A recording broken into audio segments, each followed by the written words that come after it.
Hi, welcome to നമ്മുടെ channel. അപ്പോൾ നമ്മുടെ അടുത്തൊരു വീഡിയോയ്ക്ക് എല്ലാവർക്കും സ്വാഗതം. അപ്പോൾ ഇന്നലെ ഞാനൊരു വീഡിയോ ഇട്ടു. അപ്പോൾ ചിലവർ നല്ല നിലയ്ക്കാണ് എൻ്റെ കമൻറ്റുകളും ഞാൻ പറഞ്ഞതിൻ്റെ രീതി മനസ്സിലാക്കിയിട്ട് ചിലവർ നെഗറ്റീവായിട്ട് മനസ്സിലാക്കിയവരുണ്ട്. അപ്പോൾ ഞാൻ പറഞ്ഞ രീതി എങ്ങനെയാണെന്ന് വെച്ചാൽ കുട്ടികളുടെ കാര്യം തന്നെയാണ്. സ്കൂൾ വന്ന കുട്ടികൾ നിയമങ്ങളുടെ കാര്യം തന്നെയാണ്. നമ്മൾ കളർഫുള്ളായി കുട്ടികളെ വളർത്തണം എന്ന് പറഞ്ഞത് 1000-നും 2000-നും 3000-നും 4000-നും 500 600 മേടിച്ചിട്ടാവണമെന്നില്ല കളർഫുള്ളാക്കണത് അല്ലേ. നമ്മുടെ സാമ്പത്തികത്തിന് അനുസരിച്ചിട്ട് ഞാൻ എല്ലാ പേരൻസും എല്ലാ മക്കൾക്കും എല്ലാതും മേടിച്ചു കൊടുക്കുക. അപ്പോൾ അതിപ്പോൾ ഞാൻ സാധാ ഒരു ഇതായാലും അവരും അവരുടേതായ രീതിയിലായിരിക്കും അവരിപ്പം ഞങ്ങൾ സാധാരണക്കാരാണ്. പക്ഷെ ഞങ്ങളോട് പറ്റുന്ന പോലത്തെ ഭംഗികളായിരിക്കും ഞങ്ങൾ അപ്പം അതിൻ്റെ ഇപ്പം ഞാൻ മേടിക്കാൻ പോകുമ്പോൾ ഒരുപാട് വിലയുള്ളതൊക്കെ കാണുമ്പോൾ കുളിക്കുമ്പോൾ അമ്മ അത് വേണം ഇത് ഇഷ്ടമാണ്. അപ്പം ഞാൻ ഉണ്ണി ഇതിൽ ഭയങ്കര വില ഉണ്ട്, നമുക്കിപ്പോൾ അത് പറ്റില്ല ഉണ്ണി, നമുക്ക് ഇതേ പറ്റുള്ളൂ അങ്ങനെ പറഞ്ഞിട്ട് തന്നെയാണ് ഞാൻ എൻ്റെ മക്കൾക്ക് മേടിച്ചു കൊടുക്കുന്നത്. എന്നോട് വേണ്ടി ഇപ്പം 200 രൂപയുടെ ആയിരിക്കും അവർക്ക് മേടിക്കുന്ന ഒരു ബോക്സിൻ്റെ വില, ഞങ്ങളോട് പറ്റുന്ന റേറ്റിലാവും. അപ്പോൾ ഒരു 50 രൂപയുടെ ആയാലും മേടിക്കുന്നവരാണെങ്കിലും 50 രൂപയിലായാലും നല്ല ഭംഗിയുള്ളത് ഏതാണ് മോഡൽ ഏതാണ് കളർഫുള്ളായിട്ടുള്ളത് തന്നെയാണ് നമ്മുടെ മക്കൾക്ക് നമ്മൾ മേടിച്ചു കൊടുക്കുക. അത് 10,000-ൻ്റെ മേടിക്കണതിൽ അത് നിങ്ങളുടെ ചിന്താഗതിയിൽ നിങ്ങൾ നോക്കണതാണ്. പക്ഷെ അതിൻ്റെ പകരം കുട്ടികൾക്ക് ഒരു പ്ലെയിൻ ആയിട്ടുള്ള സാധാ പൗച്ച പാടുമ്പോൾ നമ്മളിപ്പോൾ ഒരു കളിപ്പാട്ടം ടോയ്സ് അത് എനിക്ക് മേടിച്ചു തന്നിട്ട് വല്ല കാര്യമുണ്ടോ? ഇല്ല, അത് കുട്ടികൾക്ക് മേടിച്ചു കൊടുത്തിട്ടല്ലോ, അവർക്കാണ് അത് ആവശ്യമില്ല. അപ്പോൾ കുട്ടികളുടെ പ്രായത്തിലാണ് കുട്ടികൾക്ക് വേണ്ടത് നമുക്ക് മേടിച്ചു കൊടുക്കാൻ പറ്റുള്ളൂ. ഇപ്പോൾ 10ാം ക്ലാസ്സിൽ പഠിക്കുന്ന ഒരു കുട്ടിക്ക് ഈ നല്ല ഭംഗിയില ഒരു ഭംഗിയിലെ പൗച്ച് ഞാനിങ്ങനെ ഇപ്പോൾ കുടുക്കൻ്റെ പൗച്ചല്ലേ ഞാൻ കാണിച്ചു തരാം കേട്ടോ.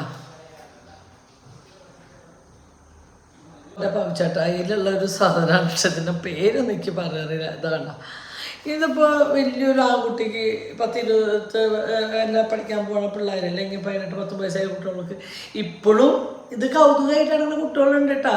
കാറിൻ്റെ ഇത് ഒക്കെ കൊണ്ടു നടക്കുന്ന പിള്ളേർ ഇപ്പോഴും ഉണ്ട്. പണ്ടത്തെ ആ ഒരു കുട്ടി അതിൻ്റെ അത് പക്ഷെ അവർ കൊണ്ടു നടക്കുക, അത് വെച്ച് കളിക്കില്ല. പക്ഷെ ഇത് വെച്ച് കളിക്കേണ്ട പ്രായം എന്ന് പറഞ്ഞാൽ കുണിക്കുന്ന ഏജിലെ കുഞ്ഞു മക്കളാണ്. ഒരു 10 വയസ്സ് വരെ ഇങ്ങനെ കുട്ടികൾ ഈ ടോയ്സ് വെച്ച് കളിക്കുക. അത് കഴിയുമ്പോഴേക്കും കുട്ടികൾ വലുതായി ഓരോ സ്റ്റെപ്പ് മുതൽ അതുമുള്ള കളികളൊക്കെ നിൽക്കും. അപ്പം നമ്മൾ കളിക്കേണ്ട പ്രായത്തിലാണ് കുട്ടികൾക്ക് മേടിച്ചു കൊടുക്കുക അല്ലേ, അല്ലാണ്ട് നമ്മൾ വലുതായിട്ട് നാളെ മേടിച്ചു കൊടുക്കാം എന്ന് വെച്ചാൽ നടക്കില്ല. പിന്നെ ഞാനത് പറയാൻ കാര്യം എനിക്ക് പറ്റിയ ഏറ്റവും വലിയൊരു അബദ്ധം ഞാൻ എപ്പോഴും പറയാം, അവരെ നല്ലൊരു സ്കൂളിൽ ചേർത്തില്ല. അതെനിക്ക് ഇപ്പം അതിനൊരു കുറ്റം പോകുന്നുണ്ട്. പക്ഷെ ഞാൻ ചേർത്തതായിരുന്നു. പക്ഷേ എനിക്ക് ഓരോ സ്ഥലത്തുണ്ടാകുന്ന അപകടങ്ങൾ കാരണം എൻ്റെ കുട്ടികൾക്ക് എന്തിന് അത് ഈ വയസ്സ് കൂടിയിട്ട് പ്രസവിക്കുന്ന അമ്മ കുറേയേറെ ആൾക്കാർക്ക് അറിയാം. ഞാൻ പറഞ്ഞു എനിക്ക് അങ്ങനെ ഒരു പേടി കയറിയിട്ടാണ് ഞാൻ അവരെ ഇങ്ങനെ ചേർത്ത്. പക്ഷേ അത് എൻ്റെ ഏറ്റവും വലിയൊരു വീട്ടിലാണ്. അത് പരമാവധി തിരുത്താൻ ഞാൻ ശ്രമിക്കും. എന്താ വെച്ചാൽ അവരെ നല്ല ട്യൂഷൻ വിട്ട് എനിക്ക് ഇംഗ്ലീഷ് അത്ര പഠിപ്പിക്കാൻ അറിയാത്തതുകൊണ്ടാണ് എനിക്ക് വന്ന പ്രശ്നമാണ് കേട്ടോ. അപ്പം നന്നായി പഠിപ്പിച്ച് അവർക്ക് ഇംഗ്ലീഷിൽ നല്ല പഠിച്ചു കഴിഞ്ഞാൽ ഞാൻ അവരടുത്തോളം ദൈവം അനുഗ്രഹിക്കാൻ അവർക്ക് പഠിക്കാൻ കഴിവുണ്ടെങ്കിൽ അവർക്കത് പറ്റും എന്നുണ്ടെങ്കിൽ ഞാൻ അവരെ മാറ്റി ചേർത്തു കേട്ടോ. എനിക്ക് പറ്റിയ തെറ്റ് ഞാൻ തിരുത്തണം എന്ന് എനിക്ക് നല്ല ഒരു ആഗ്രഹം. എന്താ വെച്ചാൽ അത് ഞാൻ പറയാം, ഇപ്പോൾ വലിയ സ്കൂളുകളിലായാലും ചേർത്ത് കഴിഞ്ഞാലും അവിടെയും കാറ്റഗറികൾ ഇഷ്ടം പോലെ ഉണ്ടല്ലോ. ചിലപ്പോൾ നല്ല കാശുള്ള അച്ഛനും അമ്മയും, പക്ഷെ അവർ പിശുക്കൊണ്ട് കുട്ടികൾക്ക് ചെറിയ അത്ര റേറ്റിൻ്റെ റേറ്റ് ഒന്നും. അപ്പം ഒരു ഏവറേജിൽ പോണ ആൾക്കാരായിരിക്കും. അവർ മക്കളുടെ ഇഷ്ടമല്ല എന്ന് വെച്ചാൽ അവർ നല്ല ഭംഗിയുള്ളത് മേടിച്ചു കൊടുക്കുന്നുണ്ട്. അപ്പോൾ അത് ഏത് സ്കൂൾ വലിയ സ്കൂളുകളായാലും ചെറിയ സ്കൂളായാലും ഈ കാറ്റഗറികൾ ഉണ്ട്. അത് കണ്ടു വന്നിട്ട് വേണമല്ലോ നമ്മുടെ മക്കൾ വളരാൻ. അല്ലാണ്ട് അവരുടെ വലുതുണ്ട് അതുപോലെ എനിക്ക് വലുത് വേണം എന്ന് വാശി പിടിച്ചുകൊണ്ട് നമുക്ക് പറ്റില്ല. അപ്പോൾ അവർ കുണുക്കനെ ഞാൻ കൊണ്ടുപോകുമ്പോൾ അവർ ചോദിക്കാറുണ്ട്, അമ്മയ്ക്ക് അത് മേടിച്ചിട്ട് ഇത് മേടിച്ചിട്ട്. അപ്പം ഞാൻ അവരോട് പറയാം, അമ്മനെ അമ്മക്ക് പറ്റില്ല, അത് ഭയങ്കര വലിയ കുറേ കാശ് വേണം അത് മേടിക്കാൻ, നമ്മുടെ അതില്ല, അമ്മയ്ക്ക് അച്ഛന് ഇത്ര കാശുള്ളൂ, നമ്മുടെ ഇത്ര അങ്ങനെ പറഞ്ഞിട്ടാണ് ഞാൻ മേടിച്ചു കൊടുക്കുക. അപ്പം നമ്മുടെ മക്കൾ കാറ്റഗറികൾ കണ്ട് തന്നെ വളരണം, മനസ്സിലായാലുണ്ട്. അവരിൽ അതുണ്ട് വരയിൽ ഇതുണ്ട് എന്ന് വെച്ചിട്ട് നമ്മുടെ മക്കൾക്ക് നമുക്കത് ചെയ്ത് കൊടുക്കാൻ പറ്റിയെന്ന് വരില്ല. ചെറിയ കാര്യങ്ങളാണ് ചിലപ്പോൾ നമ്മൾ സാധിച്ചു കൊടുക്കും. വലുതാണെങ്കിൽ ഞാൻ ഒരു പരിധി വിട്ടുള്ള ഒരുപാട് റൈഡൻസാണ് ഞാൻ എൻ്റെ മക്കൾക്ക് മേടിച്ച് കൊടുക്കാറില്ല. ഇപ്പോൾ കുണുക്ക ഡെയിലി യൂസ് ചെയ്യുന്ന പുറത്തേക്ക് ഒരു കല്യാണത്തിനിട്ട് പോകണ കുണുക്കൻ്റെ ഡ്രസ്സിൻ്റെ വിലയായാലും 135 രൂപയുടെ പെനിയില്ലേ ഇങ്ങനെ സ്റ്റുഡിയോന്നോ അല്ലെങ്കിൽ ഓഫറിൽ അല്ലെങ്കിൽ ട്രെൻഡ്സ് അല്ലെങ്കിൽ അങ്ങനെ സാധനം 135, രണ്ടെണ്ണം എടുക്കുകയാണെങ്കിൽ 135, ഒരെണ്ണത്തിന് 135 ഒരു പീസ് എടുക്കുകയാണെങ്കിൽ 156, 2 പീസ് അങ്ങനത്തെ പെരിയലാണ് കൂടുതൽ കുണുക്കിടാറ്. കുണിക്കായാലും കൂടുതലും സ്റ്റുഡിയോയിലെ 299, 399 ഡ്രസ്സിനെയാണ് കുണുക്കിടാറ്. അവർ കാണിച്ച കുണുക്കിൻ്റെ ലൈഫിൽ ഏറ്റവും ആഗ്രഹം ഒരു പെയിൻ്റെ ഉള്ളിലുള്ള ഷർട്ട്. ആദ്യമൊക്കെ 2 പ്രാവശ്യം നോക്കിയപ്പോൾ 2000 സംതിങ് ആണ് മേടിച്ചത്. പിന്നെ ഇപ്പം അടുത്താണ് 1000 ചില്ലറ ഒരെണ്ണം മേടിച്ചത്. ഒരുപാട് ആഗ്രഹിച്ചതല്ലേ വെച്ചിട്ട് എന്താ വെച്ചാൽ അവന് ഇന്ന് ഞങ്ങൾ മേടിക്കുന്ന ഡ്രസ്സായാലും 135 രൂപയുടെ പെരിയനേക്ക് 400, 500 രൂപയുടെ ഒരു 1000 ഉണ്ടാവും. അതൊരു 4 എണ്ണം ഉണ്ടാവും. പിന്നെ ഇവരൊക്കെ ഈ അടിക്കട ഇത് വിഷു, ഓണം, പിറന്നാൾ അങ്ങനെയുള്ളതിനൊക്കെ മാത്രമേ വല്ല നമ്മുടെ ബന്ധുക്കളെ കല്യാണമെങ്കിൽ മാത്രമാണ് ജീൻസിൻ്റെ 1000 എടുക്കാറുള്ളൂ. ബാക്കിയൊക്കെ അതിന് മാറി എടുക്കുക ഉള്ളൊരു 4 എണ്ണം 5 എണ്ണം ഉണ്ടെങ്കിൽ മതി. അത് കഴുകി ബനിയനുകൾ വാങ്ങും. ബനിയൻ എന്ന് വെച്ചാൽ 135, 156, 200 ഉള്ളിലുള്ള ബനിയനുകളാണ് കൊടുക്കാൻ എടുക്കാന്ന് വെച്ചാൽ അതൊരു 4-5 പ്രാവശ്യം പുറത്ത്. ഞാൻ ഇന്നലെ ഒരു കമൻറ്റ് ചെയ്താണ് അപ്പം അതായത് ആൺകുട്ടീനെ അതിൽ കണ്ടിട്ട് നിങ്ങൾ പഠിപ്പിക്കുന്ന പെൺകുട്ടികളെ തന്നെ വേഗം കെട്ടിച്ചിട്ട്. അപ്പോൾ ആ കുട്ടീനെ റിപ്ലൈ ആകുന്നുണ്ട്, പെൺകുട്ടീനെ നിലത്തൊക്കെ വിരിക്കുന്നുണ്ട്. ഞാനാണ് ആ കമൻറ്റ് ഇട്ടത്. ഞാനിങ്ങനെ വിചാരിച്ചിട്ടാണ് കുട്ടികളെ ചെറുപ്പത്തിൽ മൂത്തോ 2 കല്യാണം കഴിപ്പിച്ച് ബാധ്യത ഒഴിവാക്കുക. ഒരിക്കലും അല്ല. അവർക്ക് പഠിക്കാനുള്ള സൗകര്യങ്ങൾ ഞാൻ ചെയ്തു കൊടുത്തു. അവർക്ക് എന്താണ് പഠിക്കുന്നത്, എന്താണ് വേണ്ടതെന്ന് ഓരോ ഘട്ടങ്ങളിലും പൊന്നിനോടായാലും കുഞ്ഞിനോടായാലും ചോദിച്ചിട്ട് അവരുടെ തീരുമാനം കൊണ്ട് തന്നെയാണ് ഞാൻ തീരുമാനങ്ങൾ എടുത്തത്. ഒരിക്കലും എൻ്റെ തീരുമാനം ഞങ്ങൾ അവരെ മേത്തടിച്ച് ഏൽപ്പിച്ചിട്ടില്ല. അവർ പറയും സത്യം. ഞാൻ ഓപ്പണായിട്ട് ഞാൻ അവരുടെ കുട്ടിക്കാലോട്ട് ഞാൻ പഠിച്ചൊരു ജോലി മേടിക്കുക, അല്ലെങ്കിൽ നിങ്ങൾക്ക് എന്ത് ഫീൽഡിലേക്കാണ് ഇഷ്ടം അതിലേക്കാവും. എല്ലാവർക്കും പഠിക്കാൻ പറ്റും എന്ന് നമുക്കില്ല. അപ്പോൾ പഠിക്കാൻ താല്പര്യം. ഇപ്പം പൊന്നൂനെനിക്ക് ഒരു 10-12 വയസ്സ് കഴിഞ്ഞതിന് ശേഷം എനിക്ക് ഒരു ഇതുണ്ടായിരുന്നു. പൊന്നൂന് ബ്യൂട്ടീഷ്യനിലേക്കാണ് പൊന്നൂൻ്റെ ഇഷ്ടങ്ങൾ പോണത്. അപ്പം ഞാൻ പൊന്നൂന് ബ്യൂട്ടീഷ്യനായിക്കോ, നല്ല ബ്രൈഡൽ മേക്കവർ ആയിക്കോ, ബ്യൂട്ടി പാർലർ, അങ്ങനെ എന്ത് വേണമെങ്കിൽ ചെയ്യാം. അത് എല്ലാ തൊഴിലും അതിൻ്റെതായ മാന്യത ഉണ്ടല്ലോ. അപ്പം ഞാൻ ഓക്കെയാണ്. ഞാൻ എനിക്ക് ഇഷ്ടപ്പെട്ട ഒരു കാര്യം. അപ്പം നമുക്കതാ ഇഷ്ടം. അപ്പോൾ അതിലേക്കാക്കി ഞാൻ അവിടെ പഠിക്കാനുണ്ട്. അപ്പോൾ അതിലേക്ക് ഞാൻ അവളെ കൂടുതലാക്കിയത്. അവരെ കേട്ടപ്പോൾ പൊന്നു കല്യാണം കഴിഞ്ഞ് പൊന്നൂന് ഇവിടെ വന്ന് കയറിയതിന് ശേഷം ഞാൻ പൊന്നൂനോട് ആദ്യം പറഞ്ഞ കാര്യം, നീ എത്ര പെട്ടെന്ന് ബ്യൂട്ടീഷ്യൻ കോഴ്സ് പഠിച്ച് നീ സെറ്റാവണം. അതിന് മുൻകൈ എടുത്തത് ഞാൻ തന്നെയാണ്. നീ ചെയ്തേ പറ്റൂ, ഇങ്ങനെ വേണം എന്ന് പറഞ്ഞിട്ട് അവളെ ബാക്കിൽ നിന്ന് ഞാനും ഷേപ്പിൽ കൂടിയിട്ട് ഇതാക്കി തന്നെയാണ്. അവൾക്ക് ഇഷ്ടമാണെങ്കിൽ അവൾക്ക് പേടി ഉണ്ടായിരുന്നു. അതൊക്കെ പോയി അവിടെ ഇന്ന് ഇപ്പോൾ ബ്രൈഡൽ മേക്കവർ ആവാൻ അവൾക്ക് സപ്പോർട്ട് ചെയ്ത് ഞങ്ങൾ. അപ്പം ഓരോ മക്കൾക്ക് എന്താവണം, എങ്ങനെ ആവണം എന്ന് വെച്ചാൽ അതുകൊണ്ട് സപ്പോർട്ട് ചെയ്യാൻ എല്ലാ പേരൻസും തയ്യാറാണ്. പക്ഷേ അത് അവരും കൂടി ഓക്കെ ആയാൽ മാത്രമേ പേരൻസിന് ചെയ്യാൻ പറ്റുള്ളൂ. നമ്മൾ മാത്രം ആഗ്രഹങ്ങൾ മാത്രമാക്കി അവർക്കതില്ലെങ്കിൽ നമ്മൾ എന്ത് ചെയ്യും? നമുക്കൊന്നും ചെയ്യാൻ പറ്റില്ല. എന്നെ സംബന്ധിച്ച് ഞാൻ അവർക്കും കൂടെ അതിൻ്റെ ഇൻട്രസ്റ്റ് ഉണ്ടെങ്കിൽ മാത്രം നമുക്ക് അവരുടെ മേലെ എന്ത് ചെയ്യെങ്കിലും നമ്മളൊരു കാശ് വേണം ഉണ്ടായിട്ട് കാര്യമില്ല. പക്ഷെ അവർക്കും കൂടെ അത് എന്തെങ്കിലും ആവണം, ഇങ്ങനെ വേണം എന്ന് അവർക്കും കൂടി ചിന്ത വേണം. അങ്ങനെ ഞാൻ മാത്രമാണ് മരിച്ചിട്ടോ ബഹളിട്ടിട്ടോ കാര്യം. പൊന്നൂൻ്റെ ആയാലും കുഞ്ഞിൻ്റെ ആയാലും ഓരോ കാര്യങ്ങളും അവരിഷ്ടങ്ങൾക്ക് അവരെ താല്പര്യങ്ങൾക്ക് തന്നെയാണ് ഈ നിമിഷം വരെ ചെയ്തിട്ടുള്ളത്. അല്ലാണ്ട് എൻ്റെ ഇഷ്ടങ്ങൾ അവരുടെ മേത്ത് ഞാൻ അടിച്ചേൽപ്പിക്കുക ഒരാളുടെ മേത്ത് ഞാൻ തയ്യാറല്ല. പണ്ട് ഞാൻ അവരോട് പറഞ്ഞത്, നിങ്ങൾ പഠിച്ച് ജോലി മേടിക്കണമെങ്കിൽ ബാക്കിൽ നിങ്ങൾ നമ്മുടെ സ്ഥലത്ത് വീട് വെച്ചിട്ട് നിങ്ങൾക്ക് ഒറ്റയ്ക്ക് ജീവിക്കാം. ലൈഫിൽ ഏറ്റവും ഭാഗ്യം. എന്നെ സംബന്ധിച്ച് കല്യാണം കഴിക്കണമെന്ന് ഞാൻ ആരോടും പറയില്ല. എന്താ വെച്ചാൽ കല്യാണ ലൈഫ് എന്ന് പറഞ്ഞാൽ നല്ല റിസ്ക് ഉള്ളൊരു ജീവിതമാണ്. കല്യാണം കഴിക്കണമെങ്കിൽ ഒരിക്കലും അത് എളുപ്പപ്പണിയാന്ന് വെച്ചിട്ട് ആരും കല്യാണം കഴിക്കണം. കല്യാണ ജീവിതം എന്ന് പറഞ്ഞാൽ ഭയങ്കര റിസ്ക്കാണ്. അത് ഓക്കെ ആണെങ്കിൽ മാത്രം നമ്മൾ ആ ലൈഫിലേക്ക് പോകാൻ പാടുള്ളൂ. പിന്നെ നമ്മൾ ആ ലൈഫിലേക്ക് പോയി നമുക്ക് അതിൽ അഡ്ജസ്റ്റഡ് ആവാൻ പറ്റാണ്ട് കുട്ടികളതിനെ വലിച്ചെറിഞ്ഞ് ഒരില്ല, കുട്ടികളതിനെ വിട്ടെറിഞ്ഞ് വല്ലവൻ്റെ കൂടെ പോവുക, അതൊന്നല്ല ജീവിതം. നമ്മളതിൽ അത് തീരെ അഡ്ജസ്റ്റ് ചെയ്യാൻ പറ്റാത്ത ഒരാളോടെ ജീവിക്കണം എന്ന് ഞാൻ ഒരിക്കലും പറയില്ല. അമ്മായിനെ പോയി അമ്മായിശ പോയി ഭർത്താവിൻ്റെ പോയി അനുഭവിച്ച് ജീവിക്കണം ഒരിക്കലും അത് ഇട്ടെറിഞ്ഞ് പോകണമെന്ന് പറയാം. നമ്മൾ ആ തീരുമാനം എടുക്കാൻ ഒരുപാട് വഴുകാനും പാടില്ല. നമ്മൾ തീരുമാനം എടുക്കേണ്ട സമയത്ത് എടുക്കുക തന്നെ വേണം. അത് ഭർത്താവ് ചോദിച്ചു അമ്മായിമ്മ ഇട്ടെറിഞ്ഞ് പോകണം. അല്ലാണ്ട് നമ്മൾ ആത്മഹത്യ ചെയ്തിട്ട് നമുക്ക് തന്നത് ഈ ജീവിതം നമ്മളില്ലാണ്ടാക്കണതിൽ ഞാൻ താല്പര്യകാരിയല്ല. ഞാൻ ഇന്ന് അവരോട് അങ്ങനെ പറഞ്ഞു, ഒരാളിലേക്ക് നമ്മൾ ഓരോരോ ആത്മഹത്യ അല്ലെങ്കിൽ ഒരാൾ നമ്മൾ നോക്കണമെങ്കിൽ മറ്റൊരാളെ കുടുംബം അതൊന്നല്ല. നമുക്ക് തീരുമാനങ്ങൾ എടുക്കാനുള്ള കഴിവ് നമുക്ക് തന്നെ വേണം. അല്ലാണ്ട് ഇപ്പോൾ കല്യാണ ജീവിതത്തിലേക്ക് അതുകൊണ്ട് എത്ര ആൾക്കാർ ബുദ്ധിമുട്ടുണ്ടെന്നറിയും. ഒരു കല്യാണ ജീവിതത്തിനോട് പോയി കഴിഞ്ഞിട്ട് പിന്നെ മക്കളെ നോക്കാൻ ഭർത്താവിൻ്റെ കൂടെ ജീവിക്കാൻ വീട്ടിലിരിക്കാൻ വയ്യ. അപ്പോൾ പിന്നെ ഒഴിവാക്കുക പോവുക അതൊന്നുമല്ല. നമ്മളതിലൊക്കെ അഡ്ജസ്റ്റഡ് ആണെങ്കിൽ മാത്രം. ഞാൻ പറട്ടെ, എപ്പോഴും സ്വന്തമായിട്ടൊരു വരുമാനം നല്ലത് തന്നെയാണ്. അത് ഏത് കാലഘട്ടത്തിൽ ഞാൻ പറഞ്ഞുതരാം. ഞങ്ങളുടെ കാലഘട്ടങ്ങളൊക്കെ കഴിഞ്ഞു. ഇനിയുള്ളൊരു ജനറേഷനിൽ എന്തായാലും നമുക്ക് സ്വന്തമായിട്ടൊരു വരുമാനം കാര്യങ്ങളോ വേണം. 10 രൂപ നമ്മുടെ കയ്യിൽ വേണം നമുക്ക് എന്തെങ്കിലും ചെയ്യുമ്പോൾ. അപ്പോൾ അതിനുള്ളത് പഠിച്ചിട്ടാണെങ്കിൽ പഠിച്ചിട്ട്, അല്ലാണ്ട് നമുക്ക് എന്താണ് ദൈവം തന്ന കഴിവെന്ന് വെച്ചാൽ അതിലേക്ക് പോവാം. മനസ്സിലായ ഞാൻ പറഞ്ഞില്ല ഇത് ഈ ഫീൽഡിലേക്ക് എൻ്റെ ഹെൽത്ത് ഇപ്പം ഇന്നാളിപ്പോൾ ഞാൻ ഷോപ്പേര് പറ്റി സിനിമ കണ്ടിട്ട് അതിന് ശേഷം ഞാൻ താഴെ വീണു. അതെന്തുകൊണ്ടെന്ന് വെച്ചാൽ എനിക്കിപ്പോൾ അങ്ങനെ പ്രശ്നമുണ്ട്. ഇപ്പോൾ കാറിൽ നിന്ന് ഇറങ്ങിയിട്ടായാലും നമ്മുടെ ഷോപ്പേര് വീണെന്ന് വെച്ചാൽ എനിക്ക് പേടിച്ച് നിന്ന് 2 അടി ഭയങ്കര കാലം, എനിക്ക് കാലിന് ബലം കിട്ടണില്ല. ഇപ്പം അങ്ങനത്തെ കുറേ പ്രശ്നങ്ങളുണ്ട്. നമ്മളിങ്ങനെ കാണുന്നതൊന്നുമല്ല.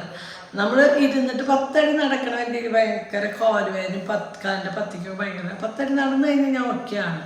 അത് എനിക്ക് കാലിലൊക്കെ ഭയങ്കര ഞാൻ വിളിച്ചതിൻ്റെ കാര്യങ്ങളൊക്കെ അന്വേഷിക്കുന്നത് നമുക്ക് ഇതുവരെ സെറ്റാവാത്തതാണ്. അങ്ങനെ ആയിക്കഴിഞ്ഞാൽ എനിക്ക് പോയിട്ട് ശരീരം തൊടിഞ്ഞ് പെയിൻ്റ് ആണോ എന്തിൻ്റെ ആണോ എന്നല്ല ഭയങ്കര ശരീരമൊക്കെ ഭയങ്കര. രാവിലെ പുറകെ കഴിഞ്ഞാൽ അന്നേട്ടനോട് തണലിന് പുറക്കിങ്ങനെ അമർത്തിയത് മരുന്ന് ഓയിൽമെൻറ്റ് വേദനയുടെ ഓയിൽമെൻറ്റ് തേച്ചതിൻ്റെ ശേഷമാണ് ഞാൻ അടുക്കളയിലേക്ക് കയറണം. അപ്പം അങ്ങനത്തെ ഒരു ഇഷ്യൂള്ളതല്ല. ഞാൻ പറഞ്ഞേ ഒരു വഴി അടഞ്ഞ അടുത്ത വഴി എന്താണെന്ന് വെച്ചാൽ ഞാൻ തുറന്ന് നമുക്ക് ജീവിക്കാനുള്ള മാർഗം എന്തായാലും ഞങ്ങൾ ഉണ്ടാക്കിയേ പറ്റൂ. അപ്പോൾ അങ്ങനെ അപ്പോൾ കുണിക്കന് അപ്പോൾ കളർഫുള്ളാക്കാൻ പറഞ്ഞത് ഞാൻ കാശ് കൊണ്ട് മാത്രമൊന്നുമല്ല. പിന്നെ കുട്ടികൾക്ക് നോൺ വെജിൻ്റെ കാര്യം പറഞ്ഞത് മീനിൻ്റെ മുകളിൽ തൊണ്ടര സ്മെല്ല് അങ്ങനെ ആരപ്പം മീൻ കൊടുത്തേക്ക് ആകെ ഒന്ന് കൊടുത്തേക്ക് ഒരു ചിക്കനായിരിക്കും. അപ്പോൾ ഫ്രൈഡ് റൈസ് ചിക്കൻ 2-3 പീസ് പിച്ചിട്ട് കുറച്ച് ഫ്രൈഡ് റൈസ് പോലെ ഉണ്ടെങ്കിൽ 2 ചിക്കൻ പീസ് ഇട്ട് അപ്പോൾ കുട്ടികളൊക്കെ കഴിച്ച് പോകും. മനസ്സിലായി? അങ്ങനെയൊക്കെ എന്തെങ്കിലും കുട്ടികൾക്ക് കൊടുത്തേക്ക് നമ്മളാണ് അവർക്ക് വെറൈറ്റി ഇന്നും ഉപ്പേരി ചോറാൻ പാകത്തില്ല അങ്ങനെ വെച്ചിട്ട് പറയുന്ന കാര്യങ്ങളാണ്. അപ്പോൾ നമ്മളിപ്പോൾ ഞാൻ പഠിക്കാൻ പോകുമ്പോൾ എനിക്ക് എന്നും മുട്ട ഓംലെറ്റ് വേണം നിർബന്ധമായിരുന്നു. എൻ്റെ വീട്ടിലേക്ക് അതിനെങ്കിൽ ചോറിനാൻ പറ്റുള്ളൂ. അപ്പോഴും നമ്മൾ ചുറ്റിരിക്കുന്ന കുട്ടികളിൽ അതില്ലാത്തവരുണ്ടാവും. നമ്മൾ അവരോട് ഷെയർ ചെയ്യും കാര്യം ചെയ്യും. അങ്ങനെയൊക്കെയാണ് ഞാൻ ഗവൺമെൻറ് സ്കൂളിൽ പഠിച്ചു വന്ന ആളാണ്. പക്ഷെ അതൊന്നും ഈ നിയമങ്ങളോ കാര്യങ്ങളൊന്നും നമുക്കതൊരു ഇതായിട്ട് തോന്നിയില്ല. അങ്ങനെ ഉണ്ടായിട്ടില്ല. അതില്ലാത്തതിൻ്റെ ഒരു പ്രശ്നങ്ങളോ കാര്യങ്ങളോ തോന്നില്ല. അന്നത്തെ കാലഘട്ടത്തിലെ പോലെന്നില്ല, കുട്ടികളൊക്കെ ഒരുപോലെ തന്നെയല്ലേ. പക്ഷെ അന്നത്തെ ആ കുട്ടികളുടെ മെച്യൂരിറ്റിയും പക്വതയും ഇന്നത്തെ മക്കൾക്ക് ഇല്ലാന്ന് എനിക്ക് തോന്നുന്നു. കുട്ടികൾക്ക് വിശപ്പും ഉണ്ടാവും. അപ്പം കളർഫുള്ളാക്കണമെങ്കിൽ നമ്മൾ 10,000 കണക്കൊന്നും വേണ്ട. നമുക്ക് ഏത് അച്ഛനമ്മമാരുടെ സാമ്പത്തികത്തിനനുസരിച്ച് തന്നെയാണ് അവരെ കളർഫുള്ളാക്കിയിട്ട് നമ്മൾ വിടുക. അല്ലാണ്ട് കളർഫുള്ള് 500, 1000, 2000 കൊടുത്തിട്ട് കളർഫുള്ളാക്കണം എന്നല്ല നമ്മൾ പറയുന്നത്. ഈ മനസ്സുകളിലല്ലേ കുട്ടികൾക്ക് പല കളറുകൾ, പല ചിത്രങ്ങൾ, അതൊക്കെ ഈ പ്രായത്തിലുള്ളൂ. അത് കഴിഞ്ഞ അപ്പോൾ ഈ പ്രായത്തിൽ കിട്ടേണ്ട സുഖങ്ങൾ ഈ പ്രായത്തിൽ നമ്മൾ കുട്ടികൾക്ക് കൊടുക്കണം. അല്ലാണ്ട് ഇപ്പം ഈ പ്രായത്തിലേക്ക് ഈ കളിപ്പാട്ടോ കാര്യം കൊടുത്തു ഞാൻ ഇരുന്ന് കളിക്കുമോ? ഇപ്പോൾ കുഞ്ഞിനോ കളിപ്പാട്ട് മേടിച്ചു കൊടുത്താൽ അവരിന്ന് കളിക്കില്ല. കുണുക്കിന് മേടിച്ചു കൊടുത്ത് കാർത്തൂൺ മേടിച്ചു കൊടുത്താലല്ലേ കളിക്കുക. അപ്പം ഓരോ പ്രായത്തിലും നമ്മൾ ആ കുട്ടികൾക്ക് യൂസ് ചെയ്യേണ്ട സാധനം യൂസ് ചെയ്തേ പറ്റും. പിന്നെ ആ കുട്ടിക്ക് ഏടാക്കി നമ്മുടെ പേരൻസ് തമ്മിൽ തല്ലുന്നതാണ് ഏറ്റവും വലിയ മോശം. ഞാൻ പറഞ്ഞു ഇപ്പോൾ എൻ്റെ കുണുക്ക ഒരു ബോക്സ് ഉണ്ടെങ്കിൽ അതൊരു കുട്ടിക്ക് ഇടയിൽ ഞാൻ വിളിച്ച് ചോദിക്കുന്നത് വെച്ചാൽ കുട്ടികളാണ് തൊട്ടച്ചപ്പോൾ കേടാവാൻ എന്തെങ്കിലുമൊക്കെ ഉണ്ടായാലും വരും. പക്ഷെ തിരിച്ചത് എൻ്റെ മോനെ അടിക്കുക, എൻ്റെ മോനെ എന്തെങ്കിലും ഉപദ്രവിക്കുകയാണെങ്കിൽ ഞാൻ വിളിച്ച് ചോദിക്കും. അവനെ വേദനിക്കുന്ന വല്ല അല്ലെങ്കിൽ എന്തെങ്കിലും ചെയ്തു ഞാൻ വിളിച്ച് ചോദിക്കും. അത് നമ്മുടെ മക്കളുടെ ശരീരത്തോടും നമ്മൾ വേണം. ഇപ്പോൾ ഒരു ടോയ്സ് കേടാക്കി പെൻസിൽ കാണാനില്ല, അതൊക്കെ നമ്മൾ പേരൻസ് മനസ്സിലാക്കണം. കുഞ്ഞ മക്കളുള്ള സ്കൂളാണ്, അവരങ്ങനെ തുടർന്ന് പഠിക്കുമ്പോൾ അതൊക്കെ നാശം. സ്വയം നമ്മൾ ചിന്തിച്ചാൽ നമ്മൾ അച്ഛനമ്മമാരെ ചിന്തിച്ചാൽ മതി. കുട്ടികൾ നമ്മുടെ മക്കളേനായാലും ഇത് കേടാവില്ല, അത്രേ ഉള്ളൂ. അത് നമ്മൾ വിളിച്ചു വയ്ക്കുന്നത് നമ്മളാണ് വിഡ്ഢികൾ, അത്രേ ഉള്ളൂ. ഞാൻ അങ്ങനെ ചിന്തിക്കും. അപ്പോൾ തിരിച്ചത് അവരുടെ ശരീരത്ത് അടിക്കുക, മുറിവേൽപ്പിക്കുക, അവർ പിച്ചുകൊണ്ടിരിക്കുക, അങ്ങനെയൊക്കെ ആകുമ്പോൾ നമ്മൾ ടീച്ചറെ മോനെ ആ കുട്ടിങ്ങനെ പിച്ചുണ്ട് കേട്ടോ, ആ കുട്ടീനെ എന്താ ഉപദ്രവിക്കുന്നുണ്ട് നമ്മൾ വിളിച്ചു വയ്ക്കും. നമ്മുടെ കുട്ടിയാണ് മറ്റൊരു കുട്ടിയെ ചെയ്യുന്നത്. ഞാൻ കുണുക്കിനോട് അതിന് കുണുക്കിനാണ് പറഞ്ഞ കുട്ടികളെ ഉപദ്രവിക്കുന്നത് തന്നെയാണ്. എൻ്റെ മക്കൾ അങ്ങനെ ഒരാളെ പിച്ച് അടിക്കുക, കുത്ത അങ്ങനെ ഒരു ഉപദ്രവം ഇവരെ സൈഡിൽ നിന്നില്ല. അങ്ങനെ പട്ടി അങ്ങനെയുള്ള വാക്കുകളോ കാര്യങ്ങളൊന്നും അവരതിനെ യൂസ് ചെയ്യാറില്ല. അത് അങ്ങനെ വളർത്താൻ എന്തായാലും നമ്മളോട് എന്തായാലും സാധിച്ചിട്ടുണ്ട്, കുഴപ്പമൊന്നുമില്ല. പിന്നെ എന്തായാലും വെട്ടിത്തം പറ്റിയത് ഇതാണ്. അവരൊന്ന് നല്ല സ്കൂളിൽ ചേർത്താമായിരുന്നു എന്നുള്ളത്. അത് അവർ പഠിച്ച് ഈ കൊല്ലം പഠിച്ച് അവർ എൻ്റെ കൂടെ സെറ്റായി നിൽക്കുകയാണെങ്കിൽ അടുത്തൊരു നമ്മളവരെ നല്ലൊരു സ്കൂളിലേക്ക് ചേർത്തൂല കേട്ടോ. അതിന് വെട്ടിത്തം നമുക്കിപ്പോൾ ഭയങ്കര കുറ്റബോധമാണ്.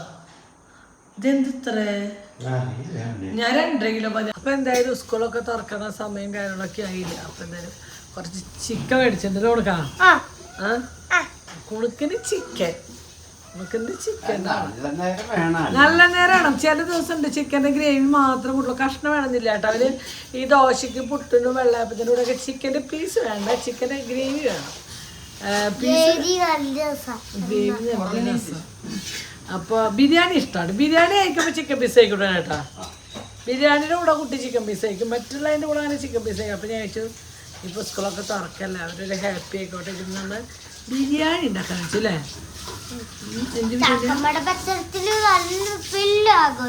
ആ ചക്കമ്മയുടെ പറഞ്ഞാൽ ഞങ്ങൾ വലിയ ആഘോഷം.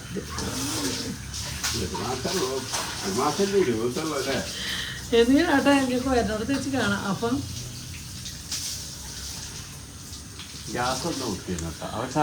ഗ്യാസ് നമ്മൾ ബുക്ക് ചെയ്തിട്ട് വന്നിട്ടില്ലല്ലോ, ഞാനല്ലേ ബുക്ക് ചെയ്ത് ലാസ്റ്റ്. അതൊക്കെ നമ്പർ തല മാത്രമാണ് അതെല്ലാം കുട്ടി പെഞ്ഞിനിടണം കേട്ടോ.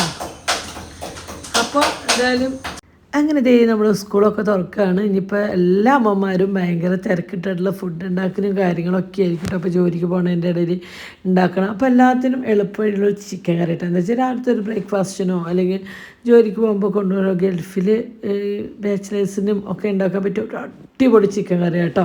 അപ്പോൾ ദേ നമ്മൾ കുക്കർ വെച്ചു, എനിക്ക് വെളിച്ചെണ്ണ ഒഴിച്ചു, കറിവേപ്പില ഇട്ടു, കഴുകി വെച്ച ചിക്കൻ ഇട്ടു. വേറെ അതിൽ മസാലകളോ ഉപ്പോ ഒന്നും ഇട്ടിട്ടില്ല, ചിക്കൻ ഇട്ടു കേട്ടോ. കണ്ടോ ഇത്രയും എളുപ്പത്തിൽ ഇനി ഒരു ചിക്കൻ കറി വേറെ ഉണ്ടാക്കാൻ പറ്റുമോ എന്ന് ചോദിച്ചാൽ എനിക്ക് അറിയില്ല കേട്ടോ. ഇനി ഇതിനൊരു എളുപ്പത്തിലേക്ക് ചിക്കൻ കറി നിങ്ങൾക്ക് ഷെയർ ചെയ്ത് തരാൻ പറ്റില്ല.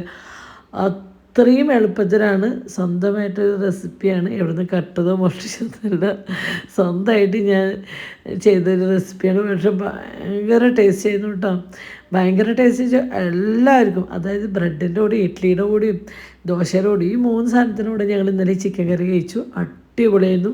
എനിക്ക് അതിന് പുട്ടും നെയ്ച്ചോറിൻ്റെ കൂടെയും ചപ്പാത്തിയും പൊറോട്ടയും ഒക്കെ കൂടെ കഴിക്കാം, കുബൂസിൻ്റെ കൂടെ ഒക്കെ കഴിക്കാൻ പറ്റുന്ന ഒരു അടിപൊളി ചിക്കൻ കറി, ഒരു രക്ഷയില്ല. അപ്പോൾ നമ്മളിത് അതൊക്കെ അതിനൊന്ന് ഇളക്കി കൊടുത്തുട്ടോ. എണ്ണയിലിട്ടിട്ട് ചിക്കൻ 1-2 പ്രാവശ്യം ഒന്ന് ഇളക്കി കൊടുക്കുക. ആവശ്യത്തിനുള്ള ഉപ്പ്, ചിക്കൻ്റെ നമുക്ക് എത്രയൊക്കെയാണ് ഉപ്പ് ആവശ്യം വെച്ചാൽ അതിനനുസരിച്ച് ഉപ്പിട്ട് കൊടുക്കുക കേട്ടോ. അപ്പോൾ ഞാൻ കല്ലുപ്പാണ് ഇട്ടുന്നത്. കല്ലുപ്പ് വേണം നിർബന്ധമൊന്നുമില്ല കേട്ടോ. പൊടി ഉപ്പ് എന്താണ് നിങ്ങളുടെ കയ്യിൽ വെച്ചാൽ അതിടാം കേട്ടോ.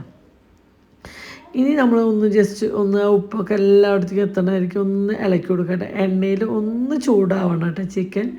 ജസ്റ്റ് എണ്ണയിൽ ചൂടായതിന് ശേഷം സബോള, ഒരു 3 മീഡിയം സൈസുള്ള സബോളയാണ് കേട്ടോ ഞാൻ ഇടുന്നത്. നമുക്ക് ഗ്രേവിയൊക്കെ കുറച്ച് കൂടുതൽ വേണം. ചിക്കൻ എനിക്ക് ഒരു 1.5 കിലോ ചിക്കനുള്ളൂ കേട്ടോ. അപ്പോൾ അതിനനുസരിച്ച് നിങ്ങളുടെ ചിക്കൻ്റെ വെയിറ്റിനനുസരിച്ച് സബോളയും കാര്യങ്ങളൊക്കെ ഇടുക കേട്ടോ. അപ്പോൾ ഒരു മീഡിയം സൈസ് 3 സബോളയാണ് കേട്ടോ കനം കുറഞ്ഞ് അരിഞ്ഞത്. പിന്നെ ഇഞ്ചി ചതച്ചത്, വെളുത്തുള്ളി ചതച്ചത്, കറിവേപ്പില, പിന്നെ പച്ചമുളക് ഒരു 3-4 ഇങ്ങനെ അരിഞ്ഞിട്ടുണ്ട് കേട്ടോ. പിന്നെ നമ്മളൊരു 3 ഒരുപാട് വലിയ തക്കാളി, ഒരു കുഞ്ഞ് സൈസ് 3 തക്കാളിയാണ് കേട്ടോ എടുത്തത്. വലിയ തക്കാളി ആണെങ്കിൽ 2 തക്കാളിയൊക്കെ എടുക്കാം കേട്ടോ. അപ്പോൾ ഇത് അത്ര കുഞ്ഞിതരം ഒരു മീഡിയം സൈസ് ഉള്ള തക്കാളി ഇനി എടുത്തേക്കണം കേട്ടോ. എന്താ വെച്ചാൽ ഇത് നല്ല തിക്കുള്ളൊരു ഗ്രേവിയാണ് കേട്ടോ ഈ ചിക്കൻ കറിക്ക്. ഇളക്കണ്ട, ഇങ്ങനെ ഇടാനേ പാടുള്ളൂ. ഇത് ഇളക്കിയ കാര്യങ്ങൾ ഒന്നും ചെയ്ത് ഇനി ഇതിൻ്റെ മുകളിലേക്ക് നമ്മൾ 1 ടീസ്പൂൺ കാശ്മീരി ചില്ലി പൗഡർ ഇടണം കേട്ടോ. ഇത് നിർബന്ധമാണ്. എന്താ വെച്ചാൽ ഗ്രേവിക്ക് ഒരു കൊഴുപ്പ് കിട്ടാൻ വേണ്ടിയിട്ടാണ്. ഇല്ലെങ്കിലും സാരില്ല, ഉണ്ടെങ്കിൽ നല്ലത്, അത്രേ ഉള്ളൂ കേട്ടോ. ചിക്കൻ കറിക്ക് നല്ലൊരു നിറവും കാര്യങ്ങളൊക്കെ കിട്ടും. പിന്നെ സാധാ നമ്മുടെ വീട്ടിൽ പൊടിപ്പിച്ച മുളകും പൊടി കേട്ടോ. മുളകും പൊടി എന്ന് പറഞ്ഞാൽ മുളകും പൊടി എന്ന് പറഞ്ഞാൽ ഇനിയിപ്പോൾ അത് പറഞ്ഞു തന്നിട്ട് ട്രോളുണ്ട. മുളകും അങ്ങനെ വരുള്ളൂ. മുളക് പൊടി ഇട്ടു, ഒരു 3 ടീസ്പൂൺ. എരിവൊക്കെ നിങ്ങളുടെ ഇഷ്ടത്തിന് ഇട്ട് കൊടുക്കണം, നിങ്ങൾക്ക് എങ്ങനെയാണെങ്കിൽ. പിന്നെ ഒരു 1/2 ടീസ്പൂൺ കൊടുത്തോളം മഞ്ഞൾപ്പൊടി ഇട്ട് കൊടുത്തു കേട്ടോ. മഞ്ഞൾപ്പൊടി ഇട്ട് കൊടുത്തു. പിന്നെ നമ്മളൊരു 3 ടീസ്പൂൺ, അത് തരി മുളക് പൊടിയുടെ സേലിക്കാൻ മഞ്ഞൾപ്പൊടി പോയിട്ടുണ്ടായിരുന്നു. അപ്പോൾ അതെടുത്ത് ഇങ്ങനെ ഇട്ടത് കേട്ടോ. 3 ഒരു ഡപ്പയിലാണ് ഇട്ട് വെച്ചത്, അതാ. പിന്നെ മല്ലിപ്പൊടിയാണ് കേട്ടോ. ഇതൊക്കെ നമ്മൾക്ക് എങ്ങനെയാണ് ഗ്രേവി വേണ്ടത് വെച്ചാൽ അതിനനുസരിച്ച് ഇട്ട് കൊടുക്കാം കേട്ടോ. അപ്പോൾ ഞാൻ ഒരു 2 ടീസ്പൂൺ മല്ലിപ്പൊടി ഇട്ട് കൊടുത്തു. 2 ടീസ്പൂൺ ഉള്ളൂ കേട്ടോ. അത് ശരിക്കും നിറച്ചെടുക്കാൻ പറ്റില്ല. അപ്പോൾ അതുകൊണ്ട് 2 ടീസ്പൂൺ മല്ലിപ്പൊടി, വലിയ ടീസ്പൂൺ കൊണ്ടാണ് കേട്ടോ. വലിയ ടീസ്പൂൺ 2 ടീസ്പൂൺ മല്ലിപ്പൊടി ഇട്ട് കൊടുത്തു കേട്ടോ. ഒരുപാട് എരിവോ കാര്യങ്ങളോ ഒന്നും ഇല്ല കേട്ടോ. എന്താ വെച്ചാൽ നമുക്ക് ഉണ്ണിയോട് കഴിക്കുന്നത് കാണുമ്പോൾ തന്നെ അറിയാം കേട്ടോ. കറക്റ്റ് എന്താ വെച്ചാൽ നമ്മൾ വീട്ടിൽ പൊടിപ്പിക്കുന്ന മുളകും പൊടി ആകുമ്പോൾ അധികം എരിവോ കാര്യങ്ങളോ ഒന്നും ഉണ്ടാവില്ല, നല്ലതായിരിക്കും. പക്ഷെ നമ്മൾ മേടിക്കുന്ന മുളക് പൊടി ആകുമ്പോൾ നമ്മളൊന്ന് സൂക്ഷിച്ചിടണം കേട്ടോ. ഈസ്റ്റിനൊക്കെ നല്ല എരിവാണ്. പിന്നെ നമ്മളൊരു 1/2 ടീസ്പൂണോടത്തോളം കുരുമുളക് പൊടി ഇട്ട് കൊടുക്കുന്നുണ്ട് കേട്ടോ. 1/2 ടീസ്പൂൺ കുരുമുളക് പൊടിയിലിട്ടു. ഇനി ഒരു 1/2 ടീസ്പൂൺ അല്ല ഒരു ടീസ്പൂണോടത്തോളം നമ്മൾ വീട്ടിൽ പൊടിപ്പിച്ച ഗരം മസാലയുടെ പൊടിയാണ് കേട്ടോ. വീട്ടിൽ നമ്മൾ നല്ല ജീരകവും പെരുംജീരകവും പട്ടയും ഗ്രാമ്പും ഏലയ്ക്കും ഇട്ട് പൊടിച്ച് വെച്ച മസാല. ഇനി ഇതേ ചിക്കൻ ഇങ്ങനെ മൂടി വെച്ച് ഒരു 2 വിസിൽ, അല്ലെങ്കിൽ ചില ഇതാണെങ്കിൽ ഒരു 3 വിസിൽ, അതിന് കൂടുതൽ വേണ്ട, ചിക്കൻ ഉടഞ്ഞു പോട്ടാ. 3 വിസിലടിച്ച് ഒരു 10 മിനിറ്റ് വെച്ചതിന് ശേഷം ഞാൻ വിസിൽ കളഞ്ഞിട്ട് തുറന്ന് നോക്കിയപ്പോൾ നിങ്ങൾക്ക് കാണുമ്പോഴേ അറിയില്ല ചിക്കൻ കറിയുടെ ഒരു നിറം നോക്കി എന്തൊരു ടേസ്റ്റാന്ന് പറഞ്ഞാൽ തരില്ല. ഞാനിത് കണ്ട ആ വിസിലടിക്കുന്ന ഒരു ഭാഗം മാത്രം കട്ട് ചെയ്തിട്ടുള്ളൂ. ഇത്രയും നേരം കൊണ്ട് നമ്മുടെ ചിക്കൻ കറി റെഡിയായി. അടിപൊളി ചിക്കൻ കറി ആയിരുന്നു. അപ്പം ഞാൻ അതിൽ ഉപ്പും കാര്യങ്ങളൊക്കെ കറക്റ്റാണോ എന്നൊന്ന് നോക്കുന്നുണ്ട് കേട്ടോ. അപ്പോൾ നിങ്ങളായാലും ഈ ഒരു സമയത്ത് ഉപ്പും കാര്യങ്ങളും എന്തെങ്കിലും കുറവുണ്ടെങ്കിൽ നിങ്ങൾക്ക് ജസ്റ്റ് ഒന്ന് ഇട്ട് കൊടുക്കാം കേട്ടോ. പിന്നെ ഞാൻ ജസ്റ്റ് ഒന്നും ചെയ്യേണ്ട ആവശ്യമില്ല, ഞാൻ വെറുതെ ഒന്നുകൂടി ഗ്യാസ് ഓണാക്കിയിട്ട് ഒന്ന് തിളപ്പിക്കുന്നുണ്ട് വെറുതെ, അത് വേണമെന്നില്ല. എന്നിട്ട് കുറച്ച് മല്ലിയില കറിവേപ്പിലയും കൂടി ഇട്ടു. നമ്മുടെ ചിക്കൻ കറി സെറ്റ്. അങ്ങനെ നമ്മുടെ എത്രയും ഒരു 10 മിനിറ്റ് കൊണ്ട് നമുക്ക് ചിക്കൻ കറി ഉണ്ടാകാം കേട്ടോ.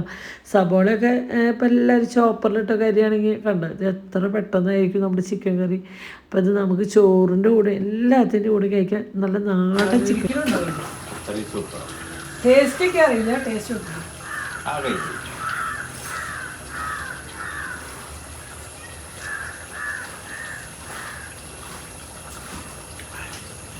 കാര്യമായിട്ടോ. ഇത്ര എളുപ്പമാണ് നമ്മൾ ആലോചിക്കാം.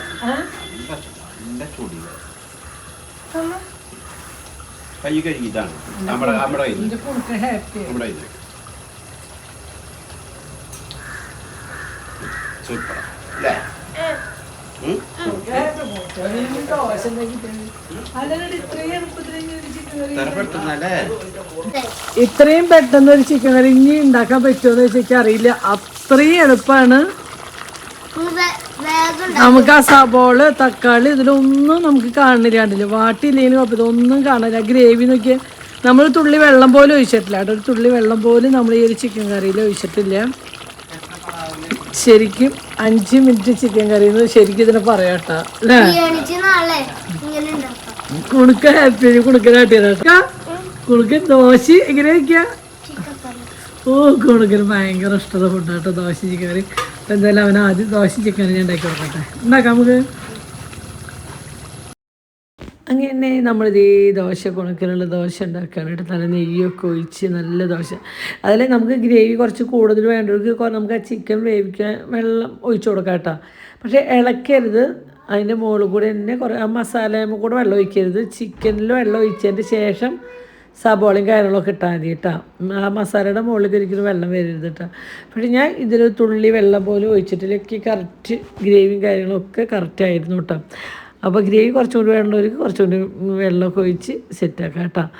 അങ്ങനെ നമ്മൾ വേഗം നല്ല നെയ്യൊക്കെ ഒഴിച്ചിട്ട് ദോശ ചുട്ടെടുക്കുന്നുണ്ട് കേട്ടോ. ദോശയും ചിക്കൻ കറി അത് നല്ലൊരു എന്താ മോനെ പണികളൊക്കെ കഴിഞ്ഞ് ആശാൻ ഇവിടെ പണിയൊക്കെ കഴിഞ്ഞ് ഒരാൾ ക്ഷീണിച്ച് വന്നിരിക്കുന്നത്. നാളെ ഇവിടെ ഉണ്ണുള്ള സ്കൂൾ തുറക്കണമെന്നൊരു വീട്ടിലൊരു സേവനവാരായിരുന്നു അല്ലേ. അപ്പം അതൊക്കെ കഴിഞ്ഞിട്ടാട്ടോ ഞാൻ ഇപ്പം വന്ന് വീഡിയോ എഡിറ്റ് ചെയ്യാതിരിക്കുന്നത്. എൻ്റെ എന്ന് പറഞ്ഞാൽ അലമാരിയിൽ വൃത്തിയാക്കലും കാര്യങ്ങളൊക്കെ ആയിരുന്നു. അതിനായിട്ട് ഹെവി പണി. അപ്പോൾ അത് ഞാനെൻ്റെ ഹെവി പണിയൊക്കെ കഴിഞ്ഞ് വന്നിട്ട് നമ്മുടെ കുണുക്കൻ ഇടയ്ക്ക് വന്നിട്ട് ആ ചിക്കൻ കറി ദോശ ഉണ്ടാക്കുന്ന ഒരു സന്തോഷത്തിട്ട് തോന്നുന്നു. ഒക്കത്ത് കയറി ഉമ്മയൊക്കെ തരുന്നുണ്ട്. അങ്ങനെ എന്തായി കുണിക്ക് എഴുതിലൊക്കെ കഴിഞ്ഞാൽ കുണിക്ക് രാവിലെ തൊട്ട് തുടങ്ങണ എഴുതില്ല. ഒന്ന് തട്ടി മുട്ടി കിടക്കും, ഒന്ന് എഴുതും. ട്യൂഷൻ തുടങ്ങിയിട്ടുണ്ടേ. അയ്യോ എഴുതാൻ അങ്ങനെ നമ്മൾ ചിക്കൻ കറിക്ക് ഒരു കോപ്പ എഴുതിയിട്ട് പിന്നെ നമ്മൾ നല്ല വയനാട്ടിൽ നിന്ന് മേടിച്ച ഏലക്കായയുടെ ചായ ആ ചായ കുടിക്കാന്ന് പറഞ്ഞാൽ എനിക്ക് ഭയങ്കര ഇഷ്ടാട്ടോ. ചായ ഉണ്ടാക്കി വെച്ചിട്ടാ അച്ഛണ്ടാക്കി അതൊരു ഹരലനായിട്ടാ കുടിക്കാൻ തുടങ്ങിയ. അതുകൊണ്ട് എന്താണെന്നറിയോ, ഞാൻ വയനാട്ടിൽ നിന്ന് ചായ മേടിച്ചു കൊടുത്ത് അവരുടെ ഫോൺ നമ്പർ മേടിച്ചിട്ടാണ് വന്നിക്കുന്നത്. എന്താ വെച്ചാൽ നമ്മുടെ ചായല കഴിഞ്ഞ് കഴിഞ്ഞാൽ ഞാൻ വിളിച്ച് പറയാൻ വേണ്ടിയിട്ട്. ഇതേ പൊന്നേച്ചി കൊണ്ടിട്ടുണ്ട്, കപ്പ ബിരിയാണി കൊണ്ടിട്ടുണ്ട് പൊന്നേച്ചി. അതിപ്പോൾ വരും. അപ്പോൾ ആ ചായ എന്ന് പറഞ്ഞാൽ ഭയങ്കരമായിട്ട് ഒരു 1/2 കിലോ മേടിച്ച് വെച്ചിട്ടുണ്ട്. 1/2 കിലോ പക്ഷെ കുറച്ച് വേണ്ടോട്ടെ കേട്ടോ. ഒരു നുള്ള വേണ്ട കേട്ടോ, ഒരുപാടൊന്നും വേണ്ട കേട്ടോ. ഒന്ന് നന്നായി തിളപ്പിച്ചാൽ ശരിക്കും അതിൻ്റെ കളറും കാര്യങ്ങളൊക്കെ കിട്ടും കേട്ടോ. ഒരു ഏലക്കായുടെയും ഒക്കെ ഒരു പ്രത്യേക ടേസ്റ്റ് ആട്ടോ. ഞങ്ങൾ പുതിനയില ഉണങ്ങിയിട്ടുണ്ട്, അതുകൂടി ഞങ്ങൾ ഇടോട്ട് ചായക്ക്.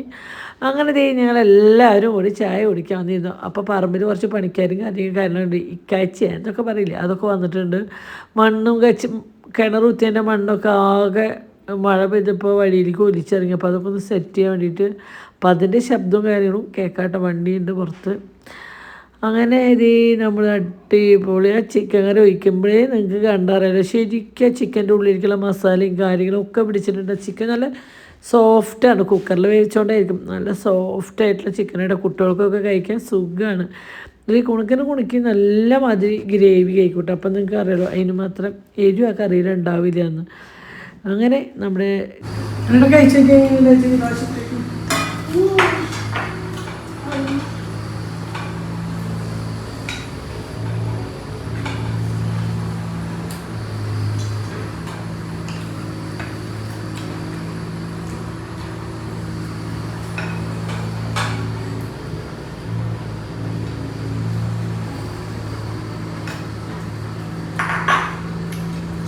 എങ്ങനെയുണ്ട്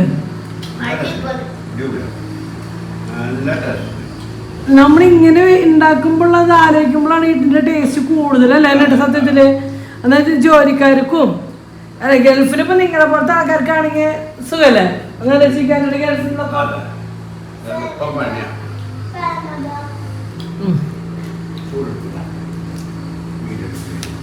വന്ന് ഇളക്കി കഷ്ടമൊന്നും വേണ്ട.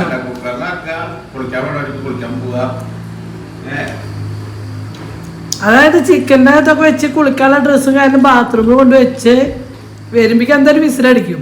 ഓഫ് ചെയ്ത് കുളിച്ച് വരുമ്പോഴേക്കും തുറന്നു കഴിഞ്ഞാൽ അടിപൊളി ചിക്കൻ കറി കേട്ടോ. നല്ല ഏറ്റവും നല്ല അത്യാവശ്യം ഏറ്റവും കാര്യങ്ങളൊക്കെ ഉണ്ട്.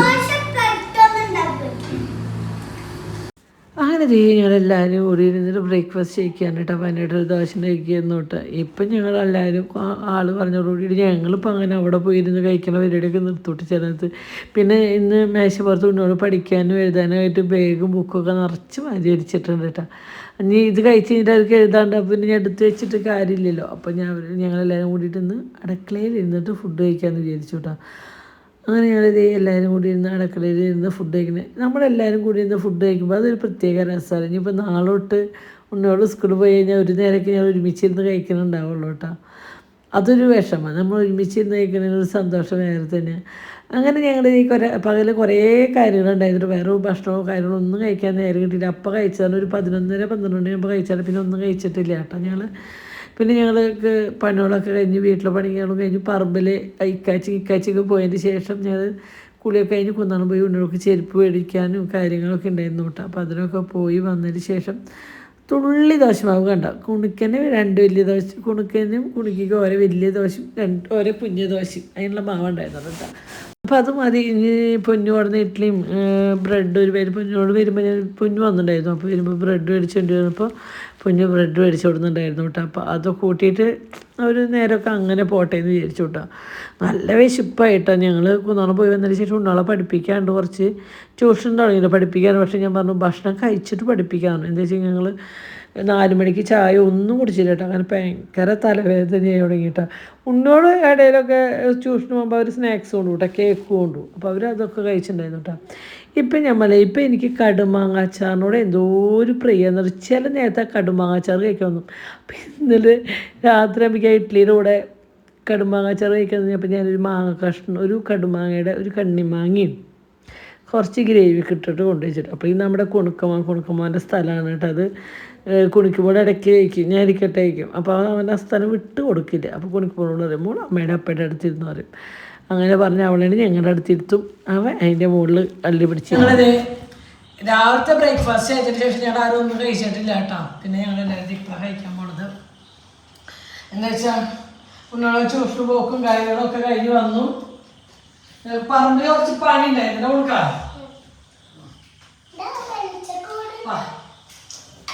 പറമ്പിൽ കുറച്ച് പണിക്കാരും കാര്യങ്ങളൊക്കെ ഉണ്ടായിരുന്നു. അപ്പം ഇന്ന് പ്രത്യേകിച്ച് നമുക്ക് ഫുഡ് ഉണ്ടാക്കി കഴിക്കാനോ പിടിക്കാനോ ഒന്നും പറ്റിയപ്പോൾ രാവിലെ വെച്ച ചിക്കൻ കറി ഞാൻ അപ്പനെ പാത്രത്തിലാക്കി വെച്ചിട്ടുണ്ടായിരുന്നു. കേടൊന്നും പോലെ അറിയില്ല, ചൂടാക്കിയിട്ട് വേറെ ഒന്നുമില്ല. പൊന്നു വരുമ്പോ ഒരു 3-4 ഇഡ്ഡലി കൊടുക്കുന്നത്. ഞാൻ വരുമ്പോ ബ്രെഡ് മേടിച്ചിട്ടാ പറഞ്ഞിട്ടാ. അപ്പൊ അതുകൊണ്ട് പിന്നെ ഇവർക്ക് ദോശ ഇഷ്ടം വെച്ചിട്ട് കുടുക്കണുണ്ടെങ്കിൽ ദോശ കാണാം. ദോശ ബ്രെഡ് അപ്പൊ നാളെ കഴിക്കാം. അങ്ങനെ ചെരുപ്പ് മേടിക്കാൻ പോണ്ടേ. അങ്ങനെ ചെരുപ്പ് മേടിക്കാൻ പോയി. അപ്പൊ അച്ഛൻ ഇഡ്ഡലിയാണോ? ഇഡ്ഡലി ചിക്കൻ കറി ഇതങ്ങനെയല്ല. ഒരു കുഞ്ഞിത് നിൽക്ക്, ഒരു കുഞ്ഞിത് ഒരു വലുത്. ഓക്കെ, ചിക്കനൊക്കെ കഴിക്കണം കേട്ടോ. ഗ്രേവി ഗ്രേവിയും ചിക്കനൊക്കെ കഴിക്കണം.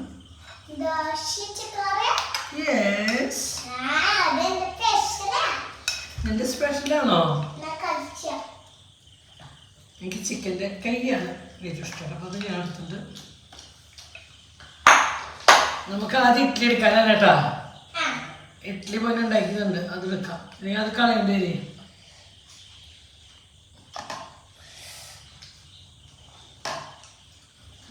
നിങ്ങൾക്ക് ഇഡ്ഡലി ഉണ്ടല്ലോ.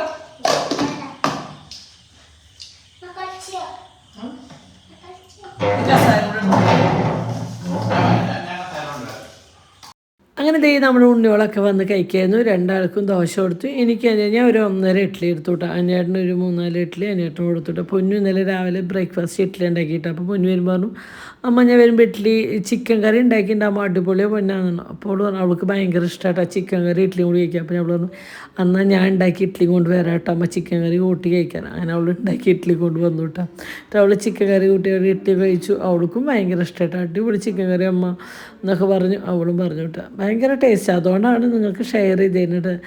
എന്തായാലും നിങ്ങൾ ഉണ്ടാക്കി നോക്കണം. ഇപ്പം ഇന്ന് ഞായറാഴ്ച, അപ്പോൾ ഏകദേശം എല്ലാം വീട്ടുള്ള ചിക്കൻ ഇന്ന് മേടിച്ചിട്ടുണ്ടാവും.